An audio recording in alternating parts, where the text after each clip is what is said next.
घर क्या होता है घर? पूर्णिमा की रात को दिलीप बालकनी में बैठा था।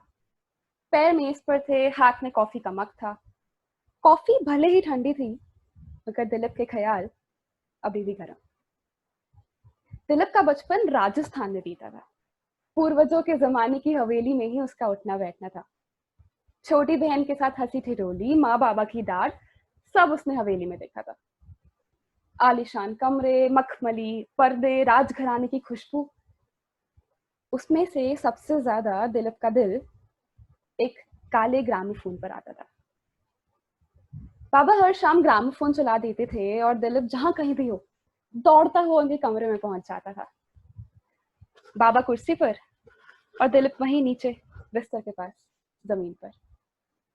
फिर घंटा 2 घंटा दोनों आराम से तसल्ली से संगीत की धुन में मदहोश रहते थे। दिलीप जैसे जैसे बड़ा हुआ, उसने सपने देखने शुरू करे। उनमें से एक सपना था बड़ी नौकरी का। तो जब ऑस्ट्रेलिया जाने का मौका आया, दिलीप ने ज्यादा नहीं सोचा। सामान बांधा, बस्ता उठाया और समंदर पार निकल गया।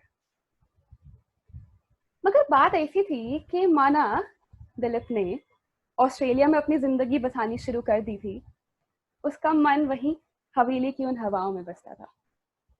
और अगर उसके दिल से पूछो, तो ऑस्ट्रेलिया के शुरू के कुछ साल जो उसके लिए कठिन थे, घर की उन मधुर यादों को याद करके ही करते थे। तो जब बाबा ने बताया कि हवेली बेच वे समंदर किनारे आ गए हैं, दिलीप फट मुंबई पहुंच गया।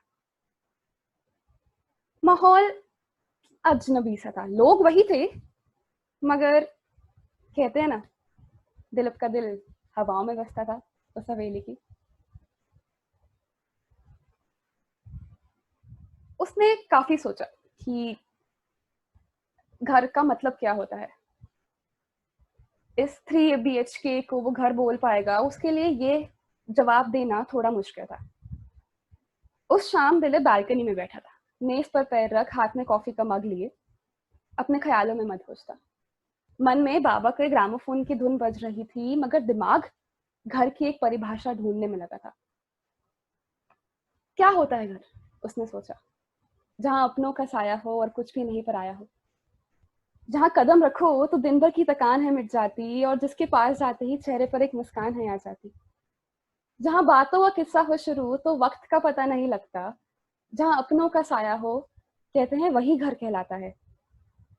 जहां अपने साथ हो, जहां लोग साथ हो, कहते हैं वही घर बनाता है।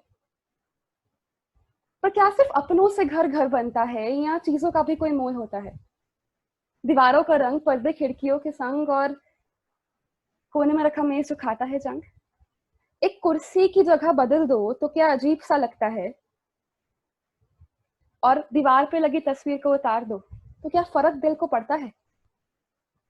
उस सोफे का क्या, जो माँ बाबा ने शादी की सालगिरह पे बनवाया था, और वो ग्रामोफोन जिसे सुन हमने पूरा अपना बचपन बिताया था। बिस्तर के गद्दे को जरा सा उल्टा कर दो, और अगर पूरा का पूरा घर ही बदल दो तो लोग तो वही है ना, और बातें भी वही। तो फर्क क्यों पड़ता है एक चार दीवारी के बदलते ही? घर तो अपनों से बनता है ना, नहीं? जब दिलीप ने आंखें खोली तो उसके ख्यालों का रथ तो रुक गया था, मगर कानों में वो ग्रामोफोन की धुन अभी भी बज रही थी। दिलीप को एहसास हुआ कि वो धुन इसी चार दीवारी के किसी कोने से आ रही थी। दिलीप ने मग मेज पर रखा और धुन की तरफ कदम बढ़ाया। वहां कमरे में बाबा कुर्सी पर बैठे थे, और उनके पास रखे मेज पर था वो काला ग्रामोफोन। दिलीप मुस्कुराया, जूते उतारे, धीमे से कमरे में कदम रखा, और वहीं बिस्तर के पास नीचे जमीन पर बैठ गया।